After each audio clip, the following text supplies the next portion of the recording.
Celeb Savant is a career retrospective type interview focusing on singers, actors, and industry experts. Join Barrett Edelstein now as he dives into the entertainment world.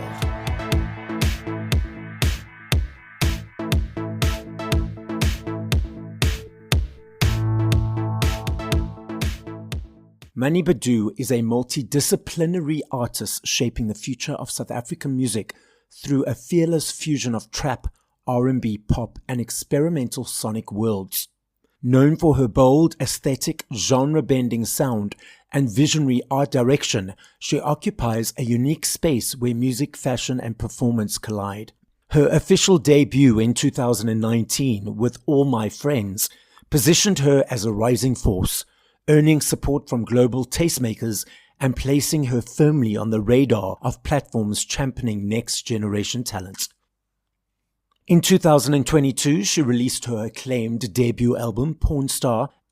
The same year, she was named an Apple Music Up Next artist, a milestone that signaled her growing influence and cross-genre appeal. Her work extends beyond music. She is a stylist, visual director, and fashion-led performer whose stage worlds reflect a deep commitment to building immersive, curated experiences. In 2025, she released the album Misery Loves Company. Her rapidly growing live reputation includes standout performances across South Africa, her international debut at the Reeperbahn Festival in Hamburg, showcases in Germany, and the Great Escape Festival in the UK. In 2026, she released her latest project called Foreplay. Up next on Celeb Savant, live in studio at Solid Gold Podcasts in Johannesburg, South Africa, is Money Badoo. In the interviewee seat with me today, we've got Money Badoo. Hey. I had to add a little dance to that because the name lends itself to that. Hello, sprinkle. How are you doing? I'm okay. How are you? I'm all great, all grand. Awesome. Let's dive straight in. Where was the name Money Badoo chosen for your stage name? It's a street name, first Okay. and foremost. It's a name my friends gave me before I ever made a song. And they were just like, you always dress like Money. And so it was more like a funny nickname before it became the rest of my life. And Badoo I added when I started making music. One of my friends from Nigeria was always like, you're so Badoo, this is so Badoo, which is like, you bad. I love the way it sounded, and I love the fact that I guess people saw something in me I didn't see yet at the time. And it became such a big aspect of my life. So yeah, really it's a name given to me. You mentioned that people saw something in you that you didn't realize about yourself. How long did it take for you to have that realization? I only started making music at like 20 years old. So I really had plans for my life that was not in the music world at all.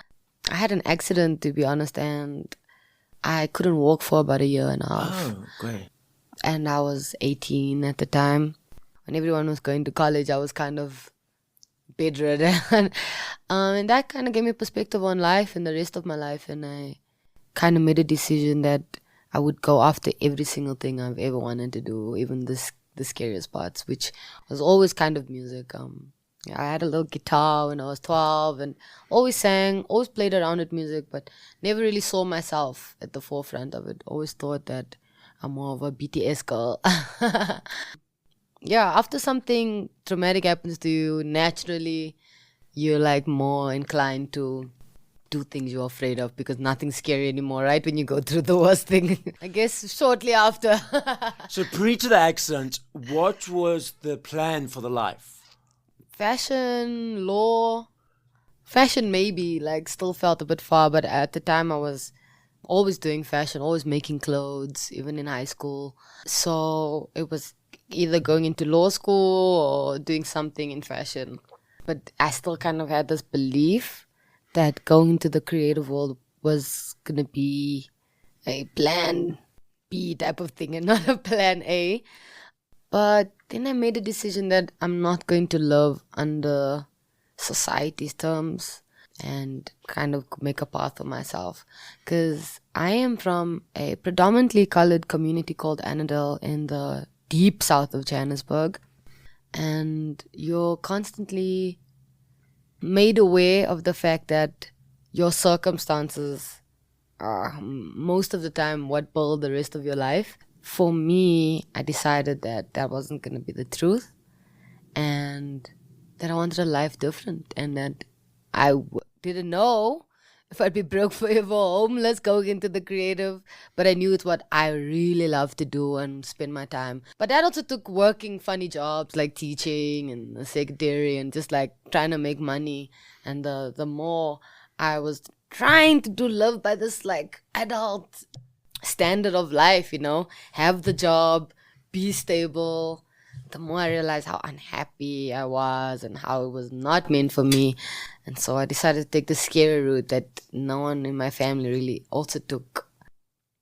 And yeah, that's really it, Do you potentially think or perceive, and I have this perception coming from my experience and background, that going into the creative world is scary, you won't be successful, all these labels, whereas being a lawyer, being a doctor, being an accountant, okay, you're going to have that job, you're going to have that monthly salary, it'll be secure. Yes. It's a societal thing. It's a societal description that is brought down to make people scared to dive into their passions, potentially. 100%. It's a way to keep your mind small, keep you small in many ways.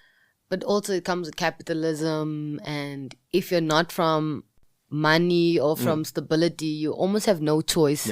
Because I think that's the ultimate thing, is that the circumstance leads up to choices. And most of the time, and if you are able to make a solid living that's long investment and you're solid for life out of creativity, great. But most people don't even have that option. The only option most of the time, even for me at the time, was to go work, to have money, to eat, and to just survive. And that's often the saddest case about our country, is how many, I guess, opportunities we lack, especially if you come from a community that's, in poverty, was, previously segregated by apartheid. Yes. So, yeah, because I went to a public school in Annandale. There were more opportunities for me to actually see a creative job and a creative world outside of what I was exposed to. I think I would have had so much more confidence going into it. But unfortunately, you're not shown that. You're shown you can go to nursing school, you can be a teacher. Those are almost literally your only options.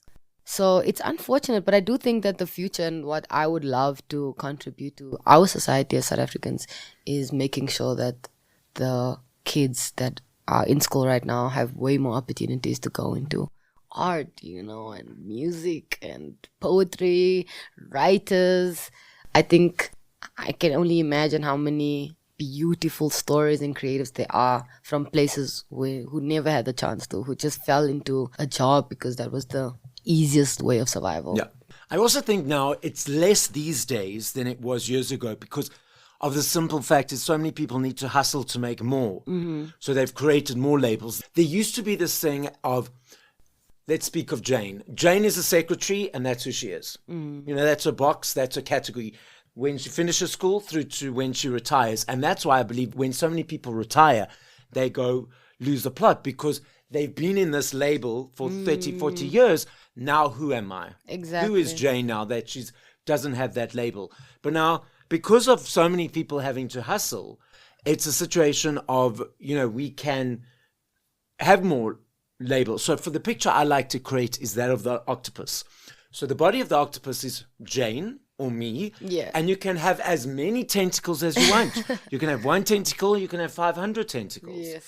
Because of socio-economic situations lately, people have had to create more tentacles in order. It's come out of a need of survival more than an idea of like, I can be as many things. Exactly. But then that realization comes through. Yeah.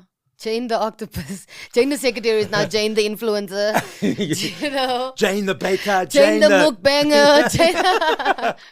But it should always be a thing of not, I've been put into this box. It should be a thing of, I've got so many passions, and it's okay to have so many passions. 100%, yeah. I guess that's kind of the route that I chose and have taken.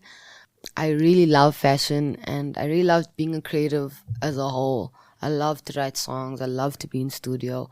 I love to take pictures of other people. I love to build worlds, or not just for myself, but for other people. And I think that's the ultimate thing that I see myself doing for the rest of my life, is just creating worlds from scratch that I've never ever seen, never been immersed in. I think that's really something I found powerful as a creator that we're able to do, you know? But you're right, even at the place that I am right now, and I look back at the person who was teaching and working at the club and doing all of those things to build a music career, now I don't even see myself as someone chasing this dream. It's like, oh, self-employed, entrepreneurship.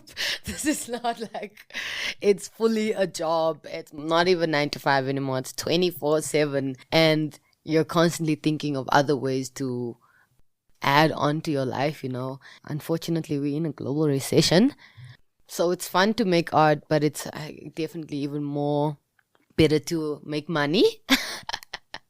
And I kind of talk about that a lot in my music. I'm always manifesting. I do believe that we are way more powerful than we believe, and we're often like in this cage that society puts us in, and we put ourselves in, but all we know is almost like this cage, you know. All I knew was that I needed to work a job because that's what people did when they were stable around me, you know, when they seemed happy. Now when I talk about it in my music, I'm constantly, even in my shows, the first thing that I say is that I would like to welcome everybody to quantum leap with me into the reality where all our wildest dreams are true, where that job is ours, that check is in our account, and that's the beginning of my set and the end. And I always hope that people leave my set feeling like the energy, their light, their aura is way higher. They feel less stressed because when you feed into negative energies and feelings, and it's not on some chakra thing, it's an actual thing about us as human beings. And now because of the internet, we've been more exposed to this kind of knowledge, so it doesn't even feel as medicinal and far out anymore. We're conscious of the fact that we have energies and we feel things, and they're not just emotions, but they're a part of us. And I always hope that people can leave going into a better version of themselves, because our thoughts do create our realities. And I created this reality. I was not a musician. I didn't study anything. Everything I've done is self-taught, and it was almost done most of the time intuitively. And if that's not a fucking superpower, then I don't know what is. The longest tentacle on the octopus. Growing all the rest of them. Octopi. I like that. Octopies. My definition of the law of attraction, what you're referencing now, is what I focus on, what I think about, what I joke about, what I talk about. What I put in energy into is what I create. So it's about conscious communication, all those energy things. And I have observed, or may not have been with judgment, I've observed many people who choose not to own that power because it's easier to blame the world, the government, the sister, the brother, the auntie, the circumstances, than to say, okay, well, I own this. I can create it, and I have created it. Let's step out of that. So for anyone who's at the moment struggling with that thought, what advice would you give them?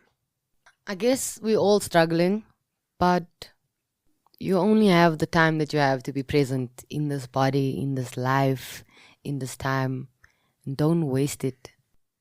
Don't waste doing what you don't love. Don't waste it spending on time with people who make you feel less than. Don't waste it in your own mind, constantly convincing yourself that you're not worthy, because we are alive just like the birds and the sun and the trees. We have no control. You didn't even get to choose your family or your name or the way you look. You got placed here, and the only job is to live out that, and you're here for a reason. So take a deep breath with me right now. And out. And just remember that all you're here to do is that, is to breathe and be alive. Once you've decided that that's what you deserve, that you just deserve to be here, everything falls into place somehow. I know sometimes it's like, manifest everything and think of all the Lamborghinis, and I don't know, I think post-COVID we've almost become so desensitized, you know. Literally now we have the first trillionaires, Elon Musk, and I don't know, you know, how money's so digital that it doesn't even feel like it's something real anymore, It's you know. an energy it's not exchange. exactly. So to anybody that is feeling down or feeling lost in life, just know that there are so many more days to come, and brighter days. And all you have to do is simply exist sometimes. I think the pressure of having to do any more than that is a bit much nowadays. It's like, do your best, babe. That's all. How do you create a song?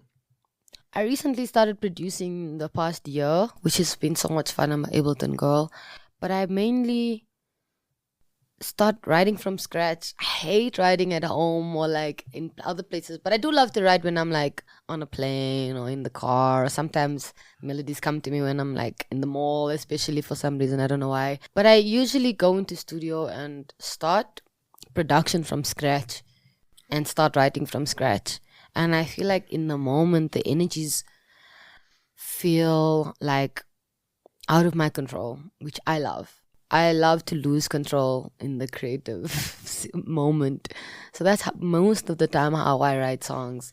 It's kind of just like, yeah, I'm in this mood, I'm in this feeling, I'm in this vibe, and I had this idea or this melody playing in my head, and literally start from scratch. And I love to co-produce, get my hands dirty. I always write from a place very also true. Sometimes I write about other people's stories that they told me or from another perspective. But yeah, I'm a songwriter. I've written every single song I've ever recorded, every single song that's out there. Anything Money Badoo is my literal brain creating songs. Yeah, that's my best way, honestly. Starting from scratch. I don't want to know, hooks before. No. Let's just have the energy all from blank space. And I feel like, you have way more room to just create with the people around you, especially if it's like you and a few producers or one producer, because you're feeding off of each other's energy. I liked what you said, letting go of the control in your creative space or losing control. In my definition of the word control is structured. That box. And creativity can never be in the box. Never. It has to be out there. Diving into this world professionally, now that you're doing it, producing creative fashion and, are there any aspects about it that surprised you, that you did not realize would be part of the process, but actually is? I guess not surprising, but something I've learned is that the industry changes way faster than you could ever imagine, especially in a time that everything is so digital, social media, and the way we retain information, the way we feel, the fact that there's like, I don't even know what the real stats is, but like plus 100K songs going out every day. Yeah. The version of me that started making music was way slower in a time that things were slower, Instagram was still cool.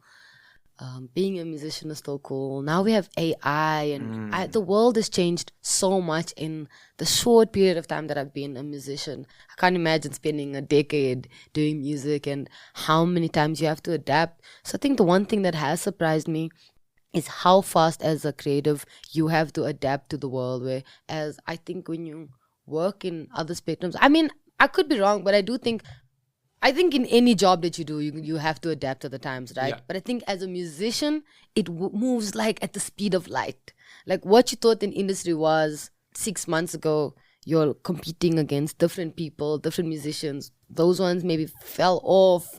It's not the same music that's in anymore. And now you're also like dealing with technology as a whole. Non-real performers. Yes, non-real performers, technology, and in every workspace, we're dealing with AI and technology, almost surpassing what we're even ready to handle as a society. So that's the one thing that surprised me. I didn't realize how fast I had to change to adapt to the times as a musician. And it really is adapt or be left behind, But I also think that it's about, yes, adapting, but keeping who you are, your authenticity, your brand, because let's say it like it is. If you're an artist, you're a brand. 100%, yeah. So it's about keeping that strategy, because I get a sense, so some of the artists in the world are so busy trying to adapt, they're forgetting their core authenticity, their creativity, it needs to be 5 seconds for TikTok, all that nonsense. 100%. And you seem so insane when you like reject this way. You seem as if you don't believe in your craft enough, you're not passionate enough, even if intuitively you just don't feel aligned with a certain way of doing things that is like almost in our industry the only way currently of doing things. But I think as a creative you have an intuitiveness about the future, about what's happening. You see it from such a different angle. You can almost predict what will be cool to the way you feel, I also think that being seen is to be cringe, right? But then I also have this battle with myself that when I feel cringe about something I know intuitively and I go against myself, it's a different kind of cringe than to just be, and this is it, whether you guys like it or not. Yeah.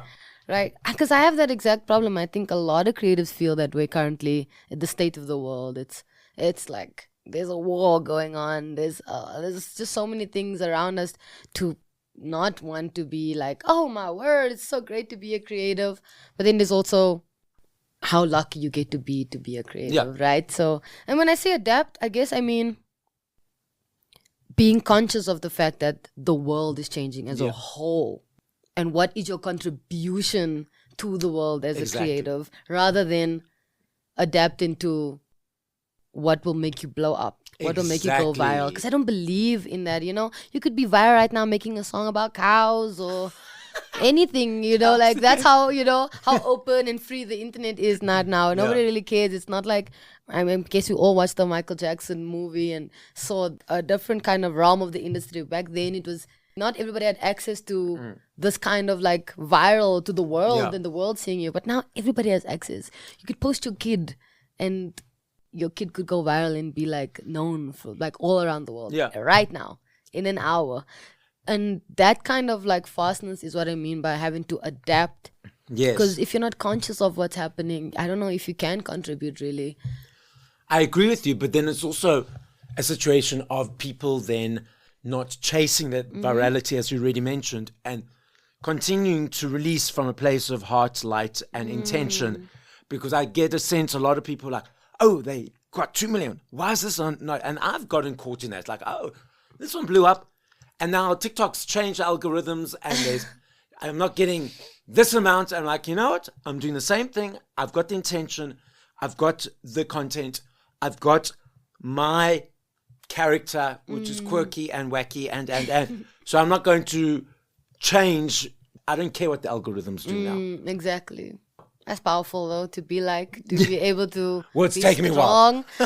I mean, I think all of us as creatives, we kind of look to each other for that like green light of like, you can still be authentic, you can be slow, you can just be consistent with whatever it is. It's like, just be consistent, don't ever stop. Exactly. What can you tell us is coming up over the next period of time? I just released an EP called Foreplay, and it's 9 songs of me just honestly not overthinking it for once. The EP I made with my band in the studio, and I moved from just myself and my DJ, but myself with a live band. And I've been with a band for many, many years. But I actually realized last year that I never took the time to sit in the studio with live instruments and just be free and like not be like, oh, this is going to be for the trappers. This is going to be like, I was just honestly making from what I felt like. Even it was like, what, girl, this is like really sunflowery, or like never heard you like this. I was giving myself permission to be crazy and quirky and do what's weird musically. And that was so freeing. And this EP feels like a stepping stone into myself, which I really love, because the more I learned the skill of music, because I feel like I started backwards. Because I started just like first forward the brand, influencing, songwriting on beats that were ready, you know, like had my producers, didn't care about production, didn't care about the finer details. And now I care so much. And I understand what it means to even make a beat. Some of mine are terrible, but I understand what it takes to like start something from like real scratch, that it means more to me. So this EP is really that. And it's my first time traveling too. So I made the EP between South Africa and Berlin. And that was my first time ever being in Germany. Last year, I went for Reeperbahn Festival. I performed. And I've been back already this year. I've been to the UK now. Even though last year it was like the first time, and my first time internationally. You hear it on the EP. There's a German feature, Rutger. And we were both on the lineup for a Reeperbahn Festival, and that's how we met. So it's honestly just a time capsule of my real life at a time. And that's what I'm pushing currently, and I hope people love it. I talk about forgiveness, like the last song is about forgiving my parents, because you go older and then you start realizing, oh, they were just human beings just the way I am, and we all don't know actually much. We all just got put on this earth.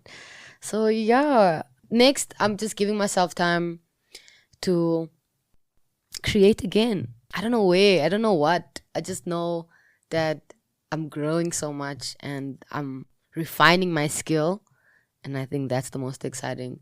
So onto another project already, just dropped it onto another project as all artists. But other than that, also focusing on building a fashion label, socioeconomic issues that I get to tell stories through my photography, figuring out more ways of giving back to the community, and which I do, I think, mainly through events. I work for an event called Underground, which focuses on artist development, where we have open mic and beat battles.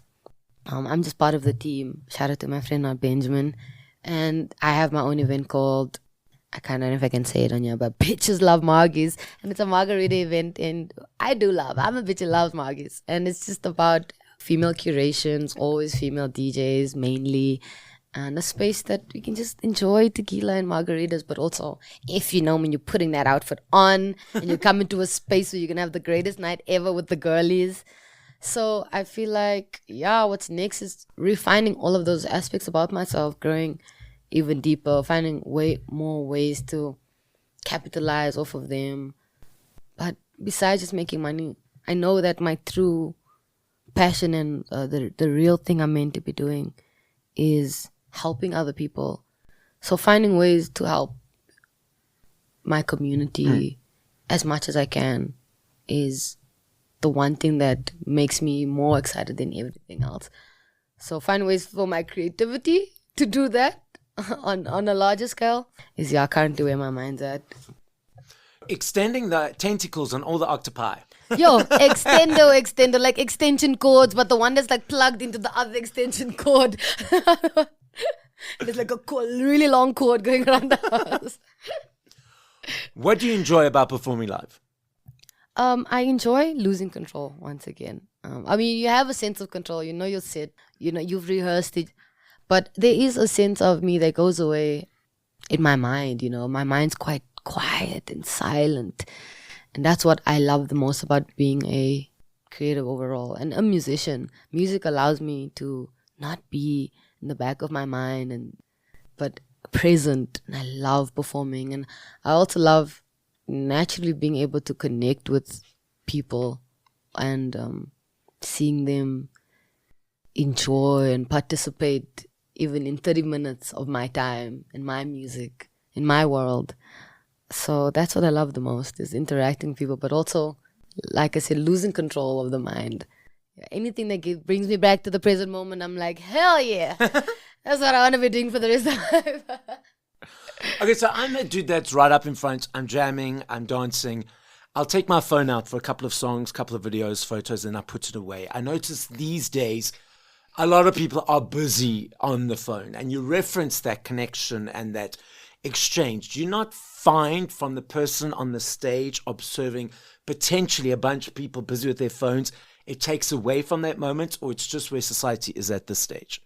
You know, it was funny because when I watched the Michael Jackson movie, because it was like in 1970 and 1980 at a time that I was not even alive. It was interesting to look back and be like, oh, people signed autographs so they could like have, or like I was with Michael because this thing has his autograph on. And nowadays it's, no one a picture with you. Selfie. Nobody asks for an autograph really, you know. I think that the phone thing is almost so, like we've already become so attached to our memories and our lives being inside of this thing. So I almost don't fault people for wanting to have videos and to like take every moment, because it feels like we've already been conditioned to believing that the memories of our lives don't just exist in our brains anymore, but like if I don't have a video of it, it never happened. And it's sad how much technology has taken over our lives in that way, which I think was their plan to begin with. But like I said, I adapted. So I don't mind, but I do hope that we get back to a place where music is like,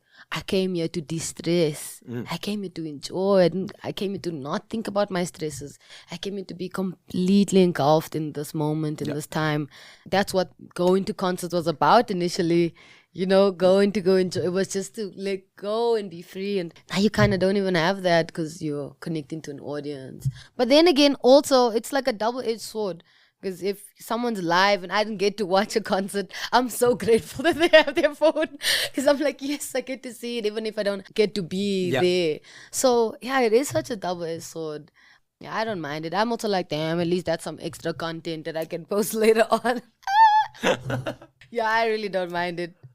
I love this next game. I know if I had to ask you this question now, in 2 minutes' time, in 20 minutes' time, or even tomorrow, I understand your answer will be different every time. Okay. It's very important to understand I'm not saying favorite. Right.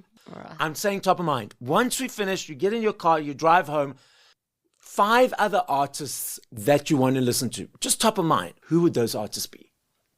Don Toliver, SZA, Shekinah, myself. Okay, there we go.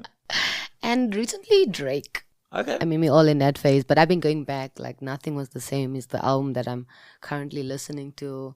And then I guess CC Winans. Anything that gets me back to the Lord, I'm like, please put that on. Cool. And I know if I literally had to ask you this question again now, you'd have another 5. So it can never ever be favorites.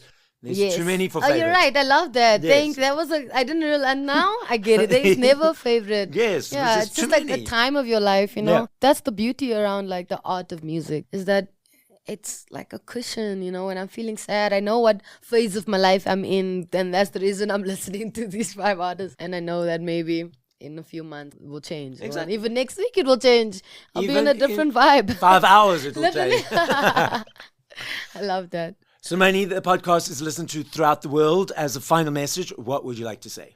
Hey, my name is Money Badoo, and I am a normal human being just like every one of you guys, going after what I really love to do. And if anything that I said today, or even just my vibe attracted you, I implore you to go to YouTube or Spotify or Apple Music and go listen to my music. South Africa is so filled with amazing stories and people and art, and I'm so grateful to be one of them. And if you're a girl listening right now, I hope you know that anything that you put your mind to, you can do, and you can do it 10 times better than a man can. So go ahead, shawty. No, I mean, yes, but I just want to say thank you to anybody who's ever followed me, streamed my music. And if you just found me out right now, then I'm so happy for you. Welcome. And thank you for having me on this podcast. You are such a vibe. And I can't wait to be back. And I feel like I was talking to my friend, just getting to the deep thing. Thank you for listening to this episode of Celeb Savant. Please follow Barrett on TikTok, Instagram, YouTube, and Facebook at Celeb Savant. That's CelebSavant.